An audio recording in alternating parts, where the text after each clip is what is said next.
Bonjour à tous, je vous retrouve pour une nouvelle recette. Il s'agit de la recette des pains au lait au chocolat ou au Kinder. Donc ce sera le cas aujourd'hui. Donc pour cela, il vous faudra 350 g de farine type 45, 75 g d'eau, 100 g de lait, une cuillère à café de sel, 25 g de levure boulangère fraîche, 30 g de beurre mou, 2 cuillères à café de sucre et 2 jaunes d'œufs. Une fois de plus, c'est une recette que je réalise au Thermomix, mais vous pouvez très bien pétrir la pâte dans un autre robot ou à la main. Donc on va y mettre tous les ingrédients. Donc on commence par la farine.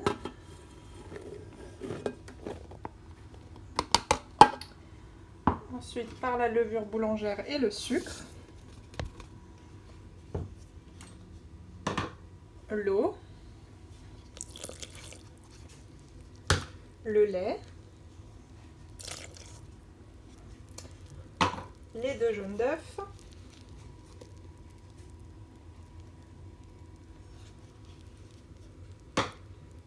Le beurre. Et le sel. On referme le couvercle et on vient pétrir 5 minutes.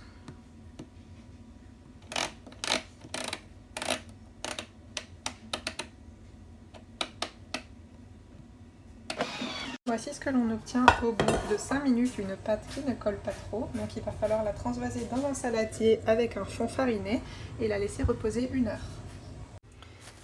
Donc, au bout d'1 heure, vous venez dégazer votre pâte. Donc si elle colle, vous vous imbibez les mains légèrement d'huile.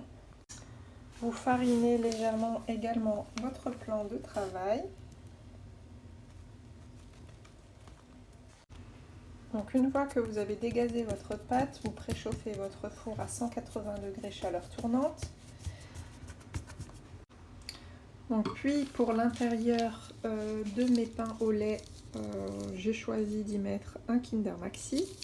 Voilà, mais vous pouvez très bien y mettre de la pâte à tartiner ou du chocolat tout simplement.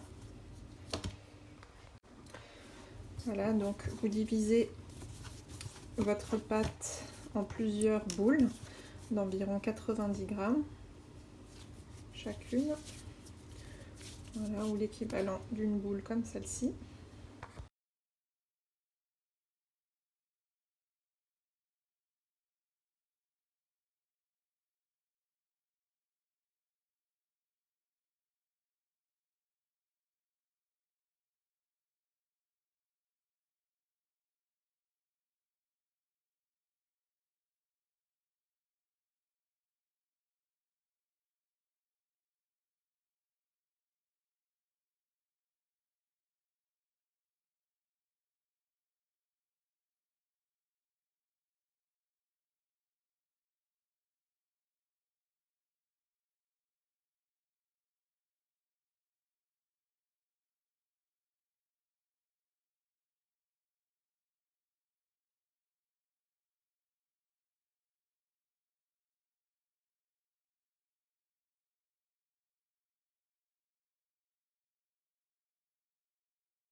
Et voici ce que ça donne. Vous pouvez bien évidemment faire différentes tailles.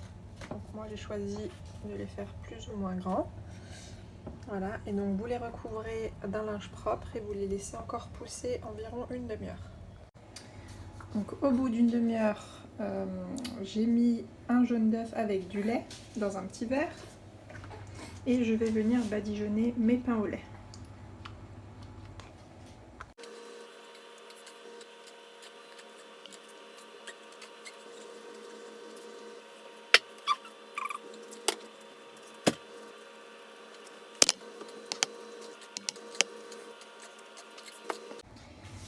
Et donc ensuite, vous les enfournez 10 à 15 minutes à surveiller dans un four préchauffé à 180 degrés. Et voici ce que l'on obtient. Il y en a un qui a craqué, vous voyez. Donc il va falloir maintenant les recouvrir d'un linge et les laisser tiédir. Et voici ce que ça donne. Bonne dégustation!